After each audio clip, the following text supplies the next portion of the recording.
Hey, everybody. Happy Friday, TGIF. Welcome to Winners and Winers Radio. I am your host, Scott Steen. I am the lead handicapper at winnersandwiners.com.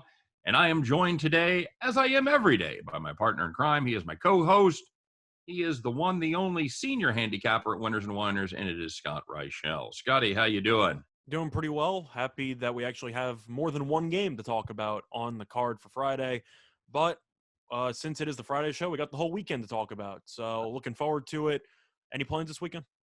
I'm going to take it kind of easy. It was kind of a busy birthday weekend last weekend. I think we're just kind of pulling our horns a little bit.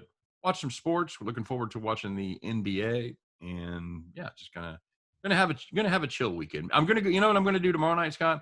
Or actually tonight, later tonight, we're gonna go see Rudy. They're showing it for free at one of the shopping centers here in town. So it's one of those, bring your own dinner and lawn chair kind of thing, and they show it on the wall or whatever. So we're going to take a couple of the kids, and they've never seen Rudy before. Have you seen Rudy? I have the hunch that you have seen Rudy. I have, of course, seen Rudy at least once in my life. Yes.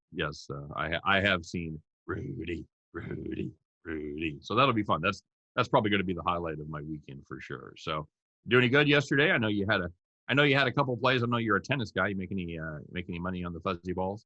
I actually pushed. So I sat through about 2 hours of a match, and I pushed. So fun time there. Other than that, I actually have a future. I bet on a player to win Nice. smaller tournaments. Oh, I'm sorry. Oh, you mean a future bet? A future in tennis, yeah. And as a future as a whole, I don't know yet. But so far, taking it one day at a time. But the person I need to win the tournament's now in the semis, won yesterday. So fingers crossed. It's a good sign. That's a good sign. And we will be talking a little bit more tennis here, and we're going to talk some UFC. We're going to talk some baseball, a little basketball. It's a well-rounded show compared to what we've been all week, Scott. So I'm excited to get to it. But before we do, I have to remind everybody, of course, you are listening to Winners and Winers Radio. Winners and Winers Radio, give us an hour and we'll give you the winners. And, of course, we are brought to you by winnersandwiners.com. Winnersandwiners.com is the number one site in the world for predictive sports analysis. Full previews and predictions on every single game, every single day. Best part about it is always 100% free. So make sure before you make a play, you stop by and check out winnersandwiners.com. And I will welcome everybody listening to us on the radio, as well as everybody listening or watching us rather on our YouTube channel. So if you're watching on the YouTube, make sure you drop us a comment. Let us know what you're thinking of the show. Give us the thumbs up. All that stuff that people beg for when they're doing YouTube stuff. So without further ado, Scott, let's kick it in the butt. We got a lot to get to today. It's we have about 50 minutes till we run out of time for baseball, so let's get right to it. We'll start it off, Scott, with the people that didn't do so well, people that thought they had winners until they didn't, and they got robbed. They got their bets stolen, and the only thing you can do when you get robbed, Scott, that is call the cops. All right, very good. Well, if you've been with us all week, you know where we're headed. We're headed to tennis, everybody. Land of the fuzzy balls. If you had Del Bonis and Ramos over 22.5 games, well, you were in pretty good shape. Ramos lost the first set 9-3. 6-3. 9-3. 6-3 for a total of 9 games. Sorry, I'm thinking ahead there, buddy. And then he had triple set point in the second set. Lost that set in a tiebreaker. It landed 22, Scott. 22. And if you had over 22.5 on the Del Bonis Ramos tennis match, close but no cigar, it was time for you to call the cops. So every time we do a tennis play, I feel like we're both thinking of what kind of person would actually have the play. Mm-hmm. Do you want to guess who I know that actually had the over in that match? I'm going to go with you. It was me. However, I had 22, so I actually got a push out of it. That was the match I pushed on. You got it. You got a good number. I beat a half-point line move, and that's all that mattered in that case. Scott, let me ask you.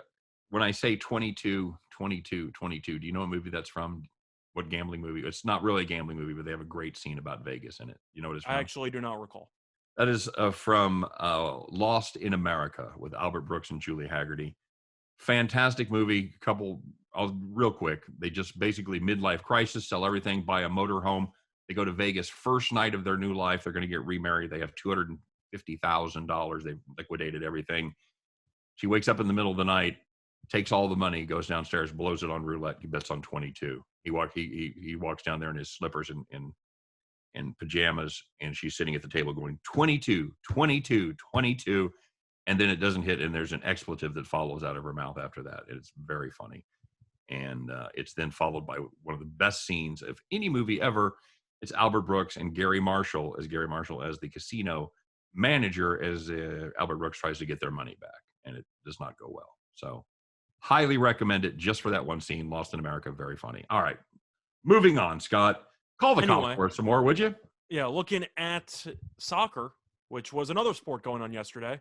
Mm-hmm. If you were looking at, well, a pretty interesting match that I'm sure a lot of people didn't even know was on, but if you had Peñarol against Nacional, and if you had the under 2.5 goals in that match, you're doing pretty well. 1 goal in the first 90 minutes.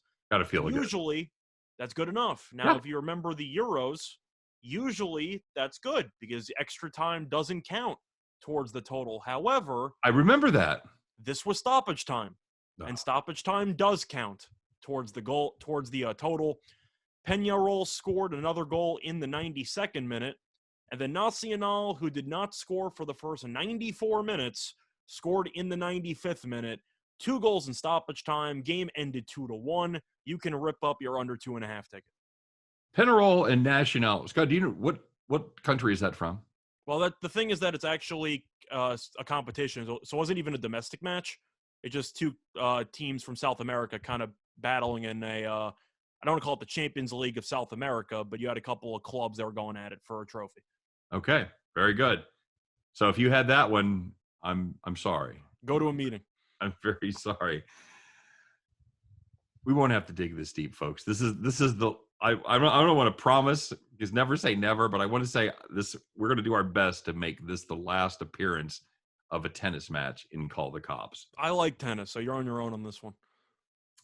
If you had Janney and Collins over 19, this is just funny to read. Hey, Collins won the first set 7-5. That's about as good as it gets, isn't it, Scott?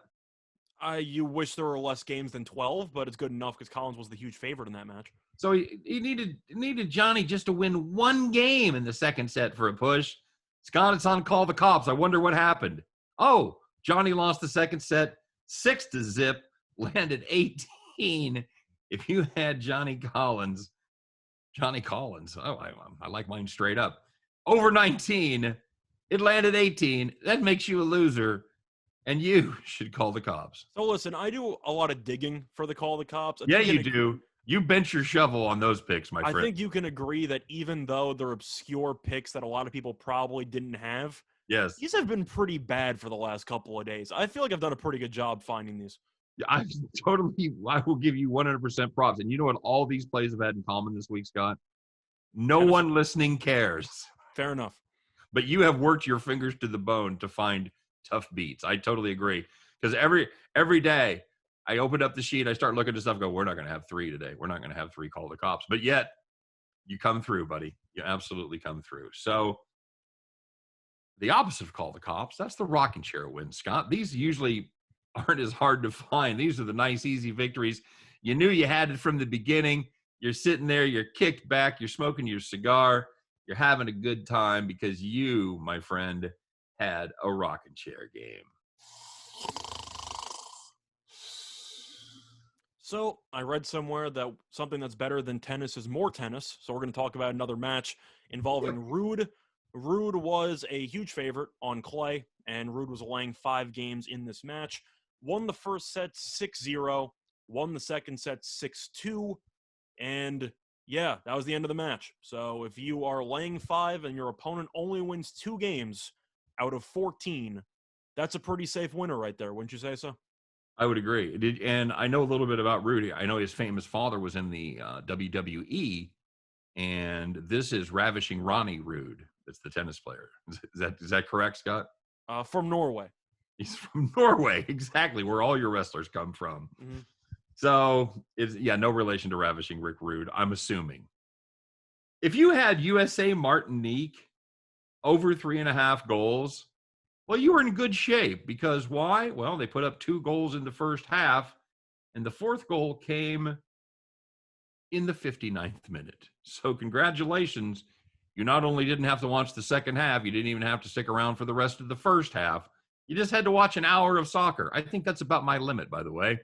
If you had USA Martinique over 3.5 goals at the end of an hour, your bet was a winner, folks. And the nice thing about betting those overs, they ain't never coming back. Once it's over, it's over. Congratulations. You're in the rocket chair. And the last one was, what do you know, tennis. Oh, it's some tennis. If you had Bronzetti plus 2.5 against Can't Blinkova. get enough Bronzetti. Bronzetti, underrated player. But anyway, she was getting 2.5 games against Blinkova, and she won the first set 6-1 outright. So you think you're in pretty good shape no matter what. I do. Then she won the second set 6-2. So the underdog in the match only let up 3 games. I have a feeling the wrong person was favored in that match. The same guy that made the WNBA totals line, Scott? Could be. I don't know, but I don't know if somebody got fired enough from it. They actually interviewed. Fun fact, ESPN actually did an interview with one of the managers over at Circa. Because It's Circa's the guy. It's one guy that set the line. Did you read the story? I actually did. Yeah, it's one guy. He was in a hurry. He looked at last year's All-Star game score. It was 246.5. He says, I think 248, that'd be about good. The first big action they took was on the over. So it actually went to 251 before people started pounding it. But here's the deal, Scott. You can blame this guy. His name is Matt. I can't remember his last name. He's the odds maker at Circa. But you can blame him. However, Circa set the first line. Every other book followed, Scott. No other book went, oh, that might be problematic. And you know why it was problematic, Scott? You remember, did you read the story? You know why it was problematic? Because of the fact that he forgot to take into account that the game actually meant something? Yeah, they were playing the USA national team. So the game actually meant something. They weren't going to have just the no defense, Olay defense, and just let them drive to the hole. It actually meant something. So, yeah. I like how he phrased it. I believe he said something along the lines of, I miscalculated. And I'm just like, that's a good way to put a 51-point line move. I miscalculated. Nice. All right, Scott. Well, I was right, though, by the way. We talked about WNBA. Sorry to interrupt, but I mentioned that it was probably low limit, so they probably didn't get destroyed. I believe they said that the same amount of money on the over and the under. Yeah. So they didn't really take much of a beating, but I said the limits were probably going to be in the couple thousands. I believe they said it opened at 2,000 and then it closed at 500. Went down to 500 for the limit, yeah. So they didn't get buried, but you had a pretty fun story if you had it. Yep, that's very, very good. So I'm assuming he still has his job. I'm assuming so because they interviewed him and it didn't say former manager of Circa, so I think he still kept his job. All right, well, let's talk about the entity. It's not always a person. It's sometimes it's donkeys of the day. But this is our fastest growing segment. This is the one we get the most requests about, Scott. Let's do it. You ready? Yep, let's do it. All right, let's see who we've awarded the prize to today. It is time, kids, for Donkey of the Day.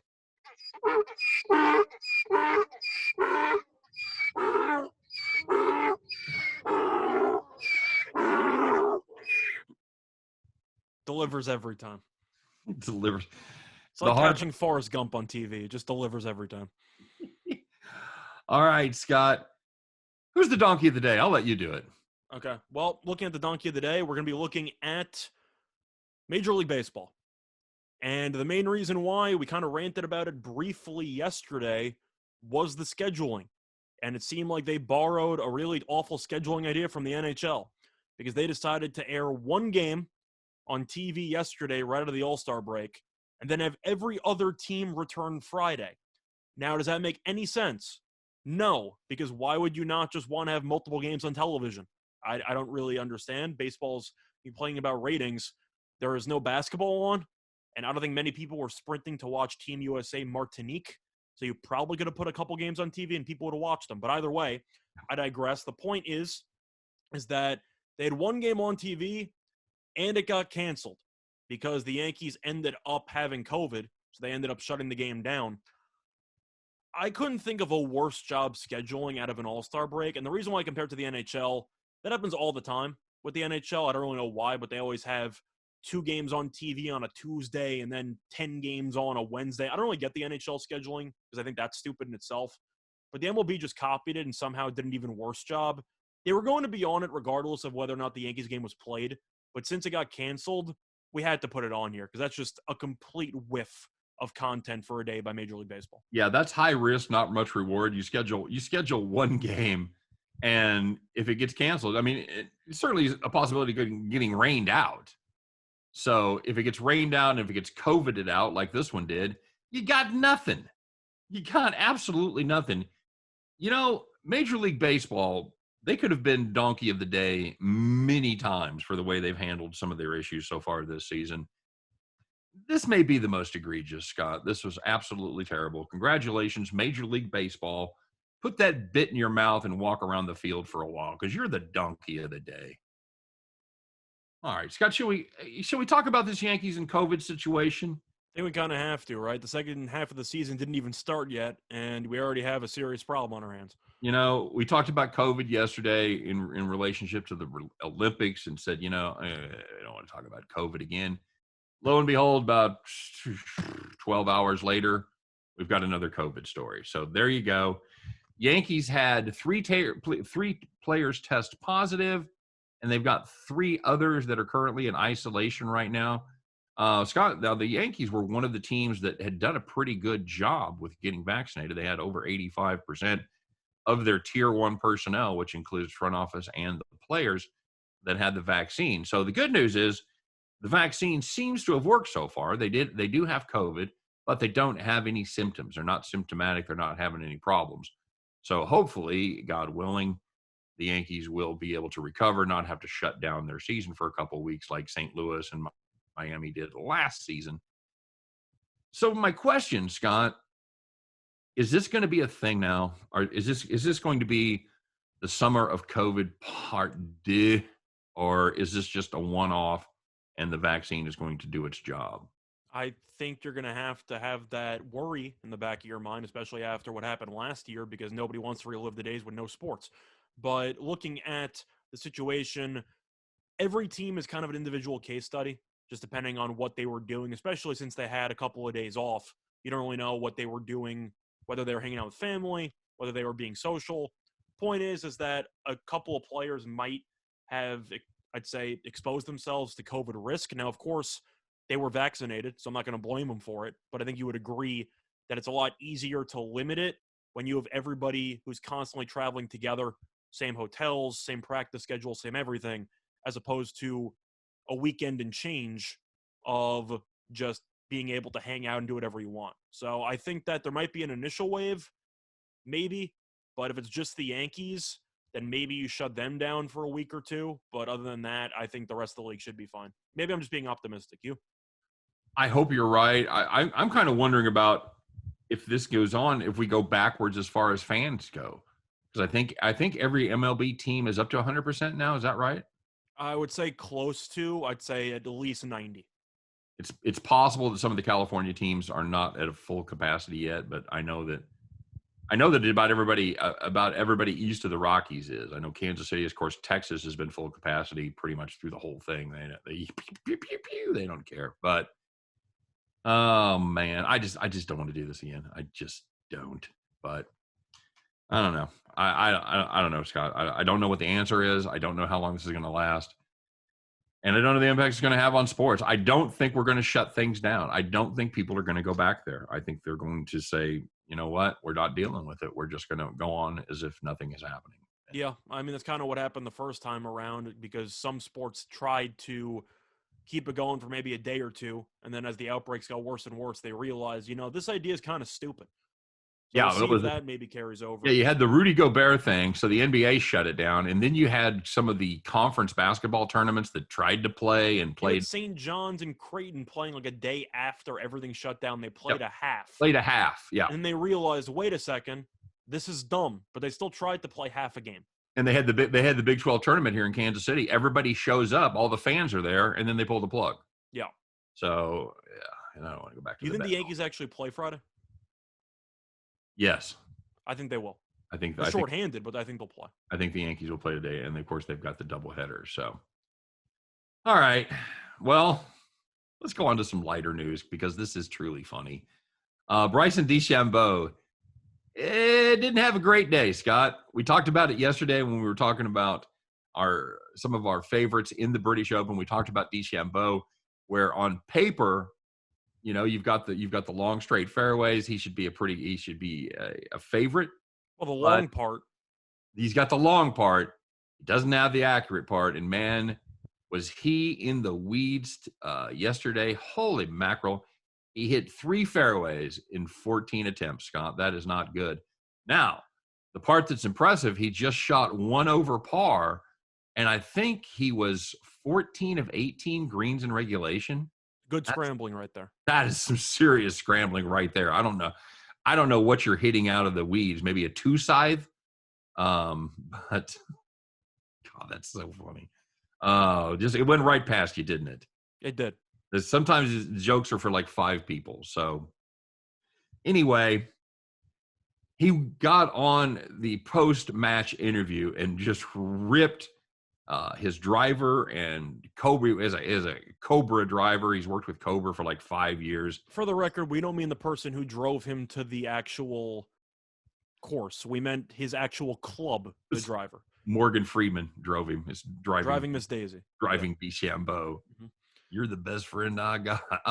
No, it was his driver, and Cobra didn't take it well, Scott. They immediately got on and responded, and it said, it hurts me to see when somebody acts this stupid.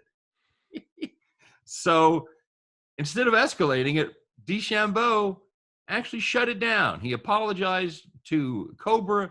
He apologized to the Cobra rep, who was the one that tweeted back at him, who had caddied for him 2 weeks ago, Scott. The Cobra national rep carried the bag for Dechambeau 2 weeks ago. So, and Did he miss the cut at that event?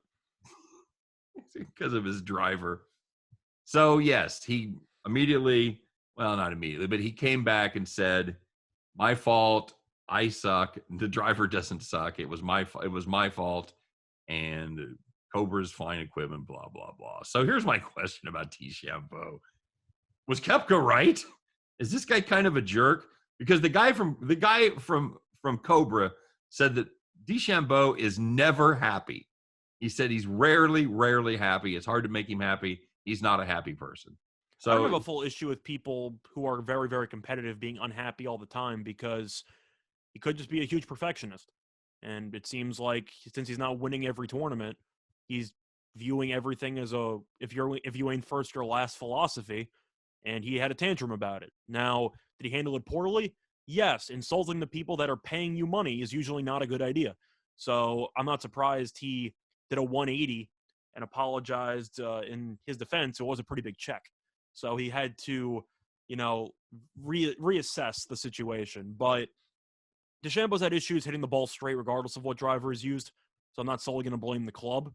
I do think that the club could maybe not be a perfect fit for him, but that's his problem because he's the one who signed the contract.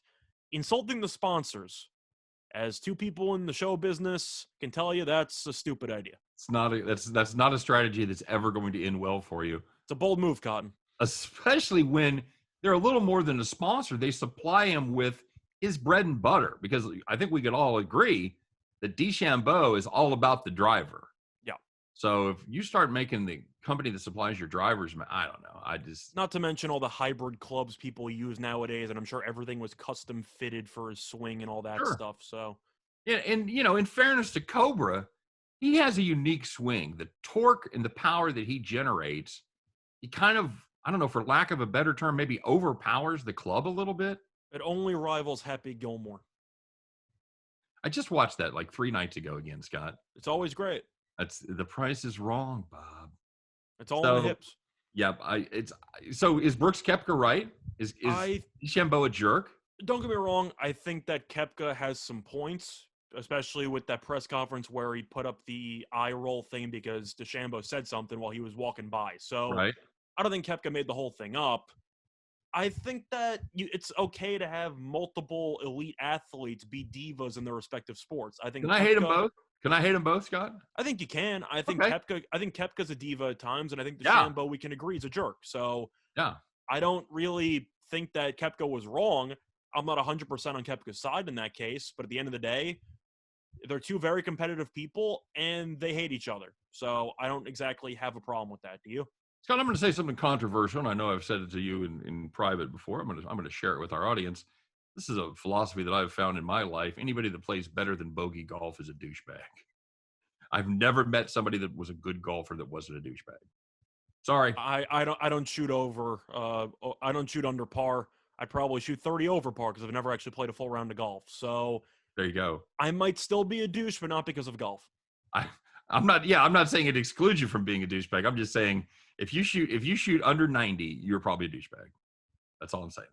I'm sure some people might quote you on that one. Oh, if that doesn't get the comments flowing, I don't know what will. I'm not informed enough, so I'm going to plead ignorance on this one. Fair enough.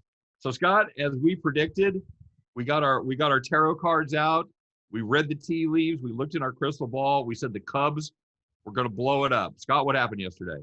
They traded Jock Peterson for a minor leaguer you probably never heard of.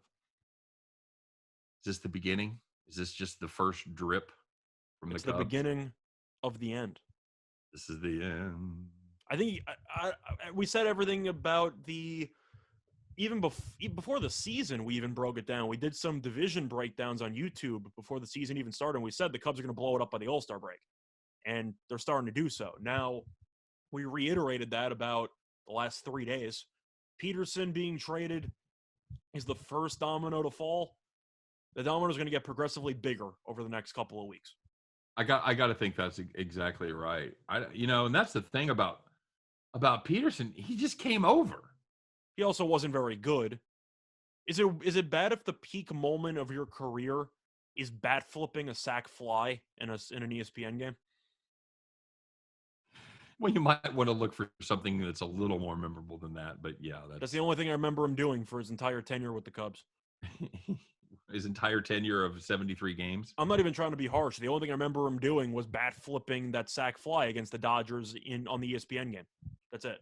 Well, he's had a reasonable season. I mean, he's hitting 230, but this is 2021, so who isn't? For Peterson standards, 230 is like 320. He's a lifetime 230 hitter, by the way, Scott. Yeah. He hit exactly his lifetime average. He had 11 home runs, 39 ribbies. Everyone's getting worse at average, but he's staying the same. That's right. That's the I was going to try to tie that into the Matthew McConaughey line about the 70s. I was thinking of the same thing, but I couldn't do it. So we'll stay tuned to see what happens there with more Cubbies. Start fading the Cubs, kids, if you haven't been doing it already. Do you want to guess how many of the big three Chicago keep?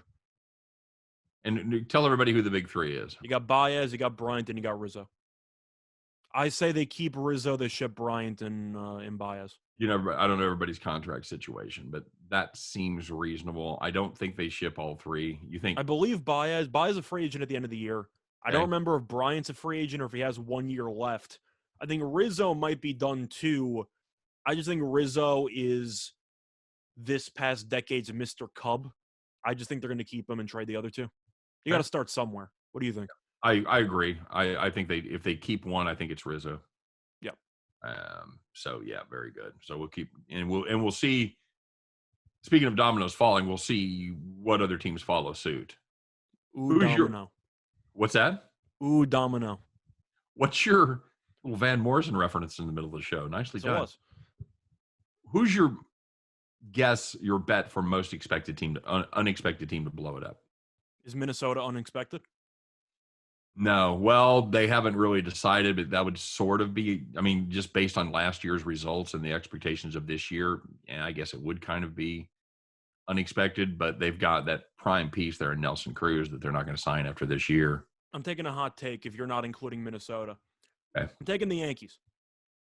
Oh, that's a hot take right there, buddy. And I said that they weren't going to do it, I believe, like yesterday, 2 days ago, because I said they'd be too stubborn. Right. With the COVID issues, Aaron Judge is one of those players on protocol. They play the Red Sox. So let's just say hypothetically we see the Red Sox sweep the Yankees again. Okay. They've won the first 6 games. Yep. Yankees are what, double digits back? 8 back. They'll be 8 back right now, 11 back if they get swept. Correct. So no, 12 back. Well, they're going to play 4 games. Okay. The point is either way that if they lose this series, since a decent amount of their quality players might not be playing, COVID might linger. You don't know how long Judge and company are going to be out. I think that if they needed a sign from the heavens, that maybe going for it's a bad idea, this is probably the sign you're looking for, don't you think? They had their only shot because they've been vaccinated over 85%, but the Red Sox have not. So their only shot in that series, I think, would have every time they got on base be to hug a Red Sox. Could be. Just get up there and lock them up in a bear hug. And I think you'd agree, though, that even though I was pessimistic about the Yankees selling, this is a pretty good sign, especially if they lose a couple to the Red Sox. If they go 1-3 in this series, that still puts them double digits back. I think they're going to throw it. Okay. All right. Good. That's a hot take right there, buddy. Do you agree with that? Do you think I'm reaching a little bit? I will defer to you when it comes to the Yankees because that's your team. But from an outsider standpoint, that seems like it feels right. Now, I don't know what that means, Scott. I don't know what pieces do they have that are actually tradable, that have deals that anyone would assume? Well, that's the thing, is that Judge is a free agent at the end of the year. So he's going to get paid a lot of money. I don't think the Yankees are going to get rid of him.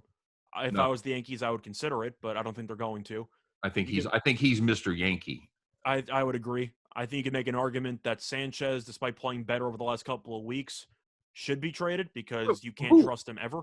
Who wants him? Who wants Sanchez? So you think that nobody wants him until you realize how bad the rest of the league's catchers are at hitting? Somebody would take a stab on Sanchez. But you know what he's bad at, Scott? He's bad at catching. Yeah. Yes, he is. He's I don't know. I mean, yes, I guess there is probably a market for Gary Sanchez because, you've got Sal Perez. A couple prospects there. I think you can trade Sanchez. And you've got Mike Zunino. Give me another good catcher in the American League, Scott. And Zunino's batting 190. Yeah. He's an all-star batting 190. Right. There's a market for Sanchez. All right, fair enough. But you can talk about him.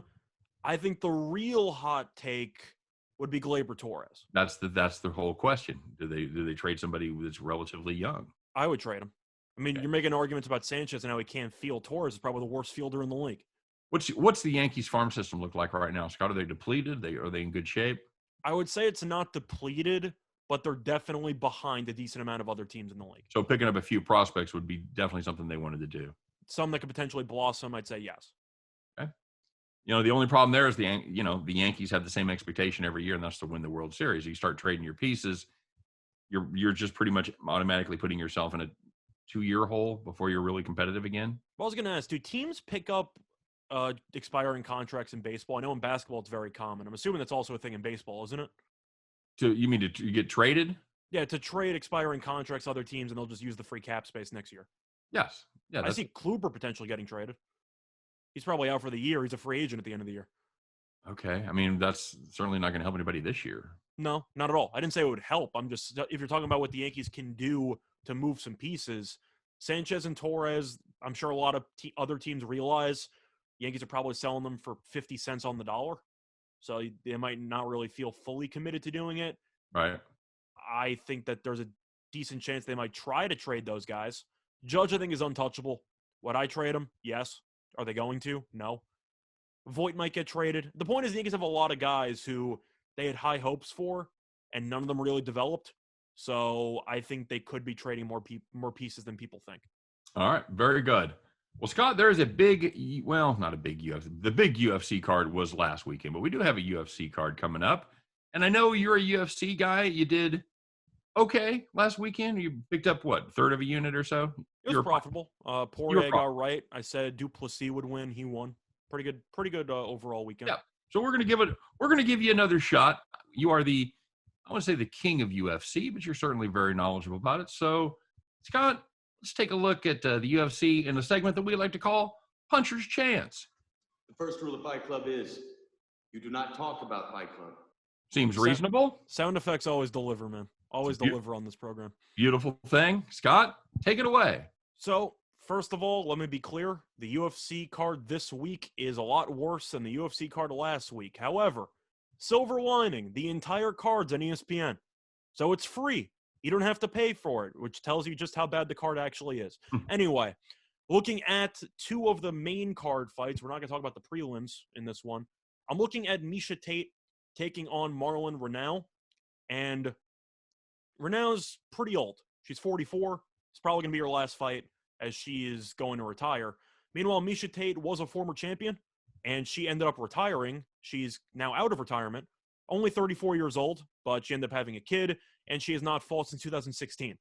Now, Renault is 9-7-1, and to make matters worse, she is 0-4 in her last 4 fights. So either she's going to be retiring, or the UFC is going to put her down if she loses. So she might just be leaving. Either way, I'm looking at Misha Tate as the favorite in this spot. And right now, she's laying around -140. However, I do think you can find extra value on Misha Tate to win by decision at +125. I mentioned how Renault has lost each of her last 4 fights. All 4 losses, unanimous decision. And in her career, she has been to a decision 8 times. She is 1-7 That's in just decisions in her career, incredible to me. which is really just phenomenal to actually hear. Now, money's come in on Tate. She is a solid fighter, 18-7 overall. People are worried about the layoff, which I think is reasonable. I just don't think that Renault at 44 is that good. And you're looking at Tate, who has been to a decision 10 times in 25 fights. Tate is 8-2 in decisions in her career. I think Tate ends up getting her hand raised on the scorecards and wins at +125. But if you want to play it safe, Tate on the money line at around -140 is also worth a shot. And So your looking official at- play is +125 on Tate by decision, correct? Yes, I like Tate by decision +125. And honestly, you could also take -138 on Tate too. I don't hate either play. I think that if you are afraid of laying that juice, decision's the way to go. But anyway, for the record, over under 2.5 rounds, the over is -300 in that fight. So it's basically a foregone conclusion, according to the odds makers, that it's going to a decision. So I would just jump on that. But looking at the main fight between Moises and Makhachev, Makhachev is Khabib's boy. He is in the Khabib training group, and Khabib, of course, took over the coaching duties once Khabib's father passed away from COVID last year. And Makhachev is probably going to be a future champion. He's still about a year or 2 away, but he is a huge favorite in this fight, and that's an understatement. He's about -750, -800, depending on where you shop around. Now, Moises is a very good Brazilian Jiu-Jitsu fighter out of Brazil. He has competed internationally, won several gold medals in international competitions, which is why people think that this fight will go to a decision. However, I like Makhachev to win inside the distance at +130 on DraftKings. At the end of the day, Makhachev is a really, really physical and intimidating fighter. Stylistically, kind of similar to Khabib. I'd say not as good, but the idea is he's going to try to smash you, and he's going to smash you frequently. And I do think that even though Moises can maybe defend the takedown, defend the submissions, Makhachev can still put in the ground and pound. I think he should be able to put a hurting on Moises for 25 minutes, and I don't think Moises is going 25 minutes. So I like Makhachev to win inside the distance at +130. Value-wise, you're saving roughly $8 taking a -750 favorite to win inside the distance. That's an incredible amount of savings, Scott. I don't really understand that, because if someone is that big of a favorite, you think it's going to be a knockout situation, or somebody that's just terrible on the ground versus somebody that's the best ground and pound guy ever. You don't think it's your -800 on a fight that is probable to go to a decision. I don't get it, but I will take that value. I'm even going to make that play myself. I think Moises is a tough guy. I know he's relatively new. He has been doing pretty well lately, but Makhachev's 19-1. He hasn't lost since 2015. And you want to look at his method of victories. He only has 3 knockouts and 19 wins, which is why people are kind of wary about it. But I've seen Moises' stand-up not very good. And even if Moises is really good on the ground guarding submissions, you can still punch people while you're on the ground. And Makhachev should have top position for a large portion of the battles on the ground. So I think Makhachev eventually wins by knockout. Used to run an open mic night. I've seen a lot of people who had terrible stand-up. So I was going to say, if you want to actually go a little bit more hot take-ish, you could take Makhachev to win exclusively by knockout, and you could probably get that at around +350 or so. I'm going to check just to confirm, but I believe that's where it was around. Let me see. FanDuel has knockout at +330. So if you want to do that, you can. But Makhachev is still very good on the ground. I think he could maybe slip in a submission. I'll just take inside the distance. I'm not going to think about it. is there any value at all on taking Moises at a huge price? I think if you're going to take Moises, you should take submission. Now, I know Makhachev is really good on the ground, but he's a black belt who's a gold medalist in various competitions. Moises has no knockout power at all, so the odds of winning by knockout are basically zero. You make an argument for decision. I just think he's going to be worn down dramatically over these 25 minutes against Makhachev and just how Makhachev can really put the hurting on people. But Moises does have 6 submission wins. He's very comfortable on the ground. I think if you were going to take a huge long shot on Moises, take him to win by submission at 11-1 or decision 16-1. I don't hate a sprinkle on either one of those. Or if you want to go double chance, you could take Moises by submission or points, which ends up paying out at, let me see if I can find this, at 7-1. So basically, as long as he doesn't knock him out. Which I don't think is going to happen. Right. Because Moises has won 15 fights in his career. 3 are by knockout, and Makhachev has a pretty good chin. All right. Very good. All right, Scotty. Well, on Saturday night, we do have Game 5 in the NBA as the series switches back to the Valley of the Sun down there in Phoenix. Scott, Milwaukee has looked very, very different these last 2 games. Just like Phoenix looked like they were world beaters and going to sweep them in the first 2 games, Milwaukee has done what they do in the last 2, and now they kind of look like they're the team to beat. So Game 5, what are we doing here, bud? I'm really torn because it's mostly involving Chris Paul's hand and how I don't know if the Suns have any other weapons. Having said that, I got to like the over. It's at 218.5. I know the game went under in Game 4, sorry, but you had a 43-point first quarter. Everything else played itself out accordingly. The pace is there. The question, of course, is if Phoenix's supporting cast can show up. The argument is, even if Booker goes for 30 instead of 40, nobody else on the Suns did anything offensively. Paul had 10 points. Eden had 6. I think you'll see more production from them. I like the over. I think you'll see Giannis do well once again because Phoenix can't guard him. Middleton seemed to find his groove a little bit. Holiday stinks, but I accept that. I think both teams should score. I like the over. You? I agree. I think over is the play. It's still hit in 6 of the last 8 games. Well, it's gone 6-1-1 the last 8 games between these two, and the under is cashed just 1 time in the series so far. So I would agree with you. The hard thing is, and you kind of touched on it there, what do you think the deal is with Chris Paul in that hand? It's not good. Does that answer your question? Yeah, it's. I know they really good article about it in the Arizona Central. He has a torn ligament in it. He's been playing through it for a couple weeks, and it sounds good when you're playing through an injury, but you got to remember when you're doing that, there's a reason why doctors might advise you not to play. It's because you might not play well. And we saw Trae Young in the series finale against the Bucks. Of course, it was a leg injury, but the same idea. People were saying, oh, Trae Young's going to play. Maybe he'll do something.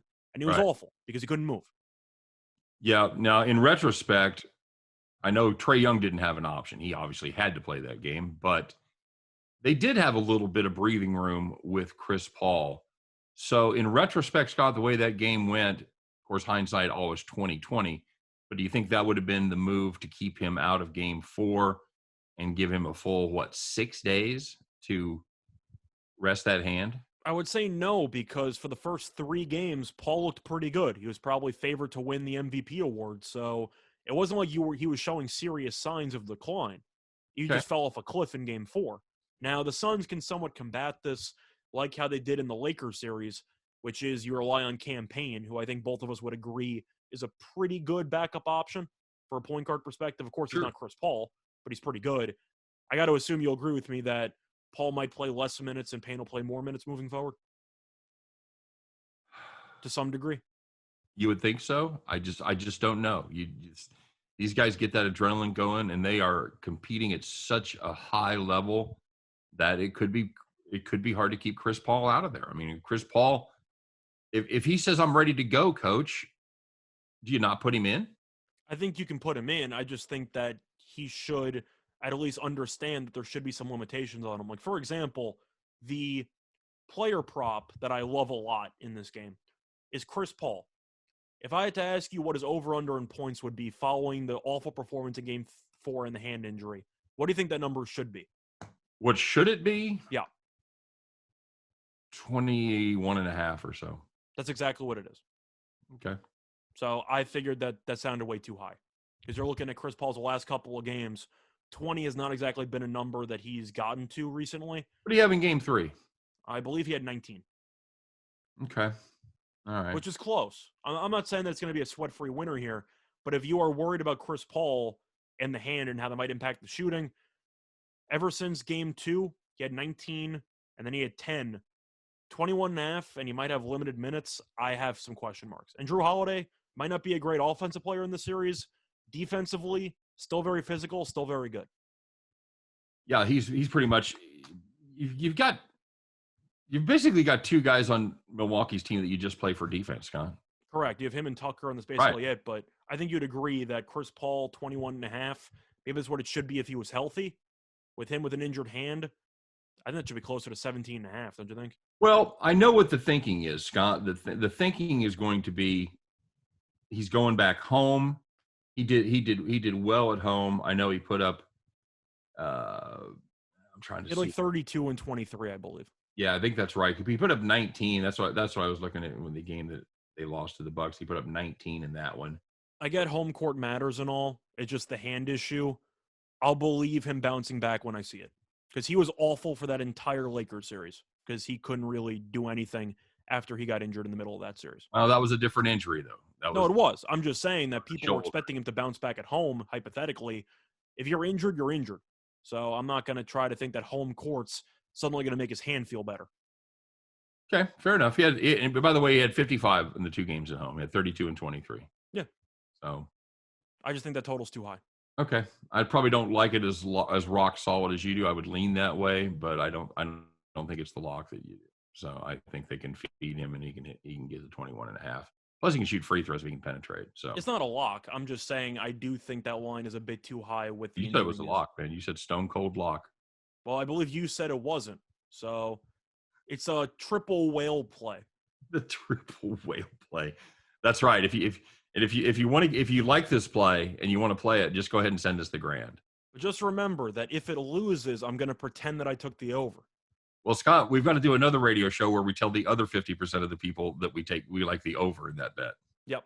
That's what I'm saying. So if you lose, I'm just going to deny it like other touts around the world. Yep. Not good. Not good at all. Gambling, all right, buddy. Twitter, man, dangerous place. That's no place for it's a cesspool half the time. It's no place for decent folks right there. Definitely true. As most of Twitter is not. Well, Scott, this could be an all-time record for us, my friend. We have reached the point where we talk about the baseball card, and we have about 8 or 9 minutes to do it, Scott. Not bad. I'm super happy. So let's start off. Now, we do have a couple of doubleheaders. We do have some games that are going to be going on before the show airs in a lot of markets. So we're not going to spend a lot of time on those. And then we have some other games where we have one pitching matchup that's only they've only got one side of it. I heard undecided is really looking for a good second half. But it hasn't stopped most of the line makers, Scott. They've gone ahead and put prices out there anyway, which just tells you how much they want people to bet on baseball, because that's unusual that they have a line out before they have a pitcher. It's very unusual. So let's start with one of those games, Scott. Let's start with the New York Mets heading to Pittsburgh. Marcus, what's that? Sorry, yeah, Pittsburgh, sorry. Marcus Stroman, it's the other side of Pennsylvania. Yeah, my bad. Marcus Stroman goes for the Mets against UN Dissedated for the Pittsburgh Pirates. They don't know who to start, but what is that, Norwegian? It's Norwegian. Yeah, it is. They've got the Mets as a favorite, Scott, minus 146, with 7.5 being your total. Well, first of all, could I interest you in a little Mets team total over 4.5? I'm just going to take the over. It's a spot here where Stroman's numbers are very good, but I think they are misleading.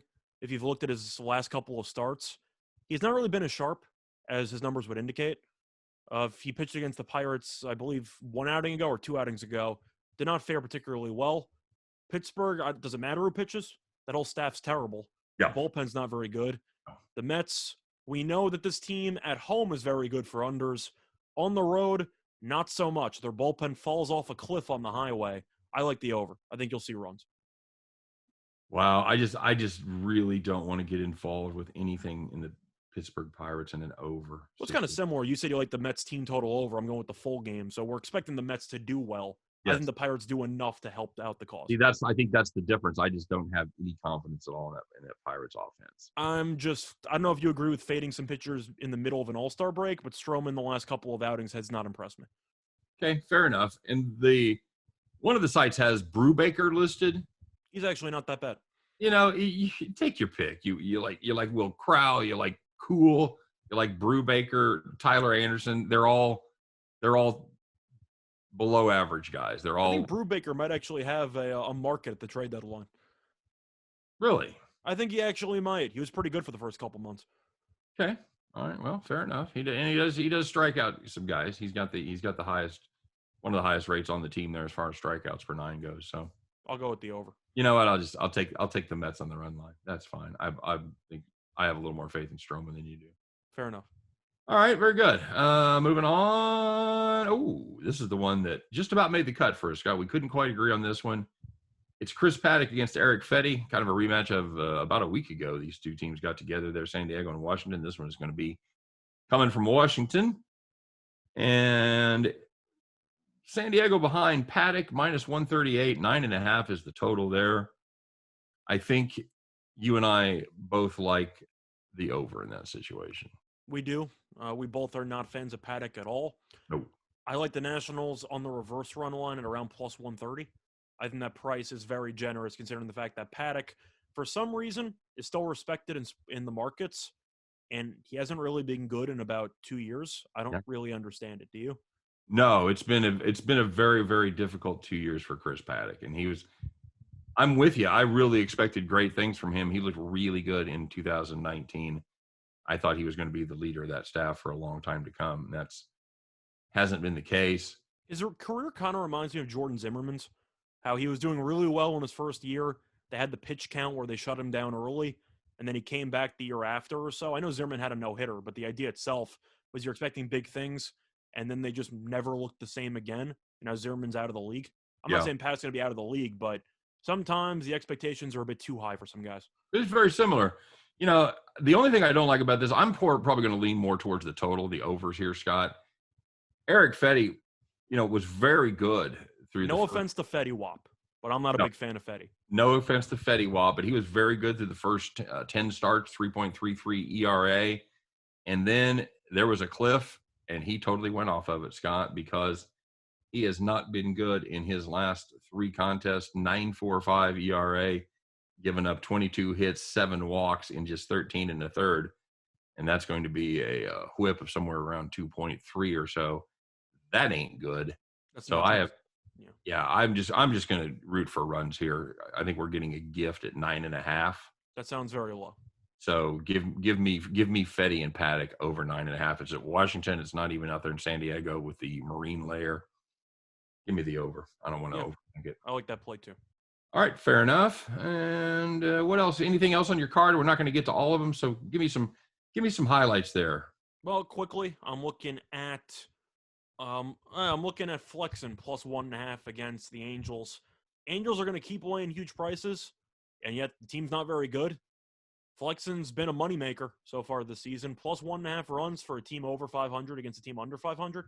I'm tempted by it. I think there's some value there. Most profitable pitcher in Major League Baseball, Chris Flexen. I'm assuming you like the play too. I can't say no. This is exactly the kind of plays that have made his money. These plus 135, plus 140 shots. He just goes out there and he does his thing. I actually misspoke. I didn't realize the Angels were actually 1 game over. Good for them. Mariners are still better. Heaney, 5.38 ERA. Flexen, 3.51 ERA.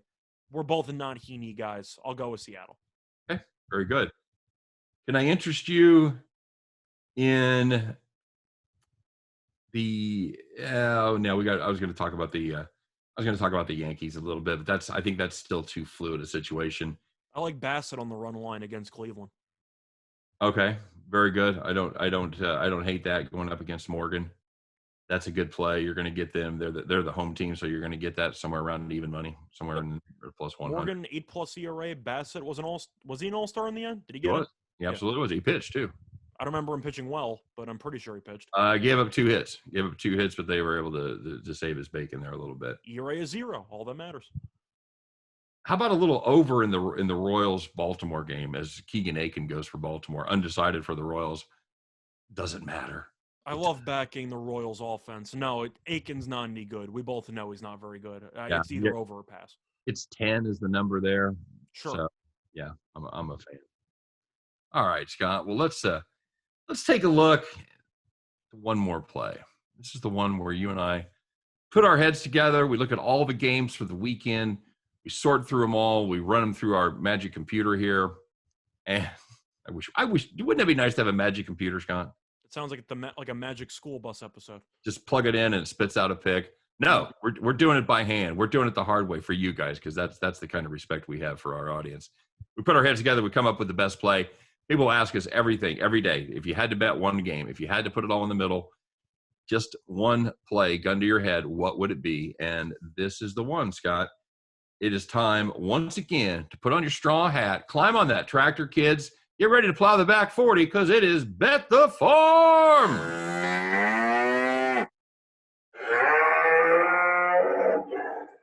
All right, Scott, I teased it at the top of the show, talked about our play that we had yesterday. We didn't have it from the baseball game, so it didn't get canceled.